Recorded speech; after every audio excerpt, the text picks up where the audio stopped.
ಅಂಜನಾದ್ರಿ ಮುಗೀತು. ಇನ್ನು ನಾವು ಬೆಂಗಳೂರು ಕಡೆ ಓಡಬೇಕು. ನೋಡಿ ಹೆಂಗೆ ಎಲ್ಲ ಫುಲ್ ಡಲ್ ಆಗಿಬಿಟ್ಟಿದೆ. ಮಧ್ಯಾಹ್ನ ಬೇರೆ ಊಟ ಮಾಡಿಲ್ಲ. ಬ್ರೋ ನೋಡಿದ್ರೆ ಊಟನೇ ಕೊಡ್ಸಲ್ಲ. ಯಾಕೆ ಬ್ರೋ? ಹಾಂ, ದೇವಸ್ಥಾನಕ್ಕೆ ಹೋಗಿದ್ದೀವಿ, ಭಕ್ತಿ ಇರಬೇಕು. ಭಕ್ತಿ ಐತೆ ಇಲ್ಲ ಅಂತ ಯಾರು ಒಪ್ಪತ್ತು ಬರೀ ನೀರಲ್ಲೇ ಎಲ್ಲ ದರ್ಶನ ಮುಗಿಸ್ಕೊಂಡ್ ಬಂದಿದ್ದೀವಿ. ಇವಾಗ ಎಷ್ಟು ಬಂದ್ವಿ 4 ಗಂಟೆ. ಇನ್ನು 4:15 ಇಲ್ಲಿ ಬಿಡಬೇಕು.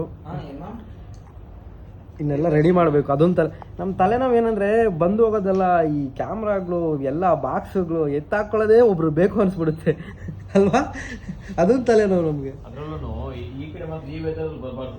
40 ಇದೆ ಬ್ರೋ, 40 ಐತೆ ಗಾಡಿಯಲ್ಲಿ ತೋರಿಸ್ತಿದ್ದೆ. 40 ಯಪ್ಪ, ಕಷ್ಟನಪ್ಪ. ಇಲ್ಲಿ ಬಂದರೆ ನೈಟಲ್ಲಿ ಬನ್ನಿ, ಇಲ್ಲ ಅರ್ಲಿ ಮಾರ್ನಿಂಗ್ ಇಲ್ಲಿಗೆ ರೀಚ್ ಆಗಿ.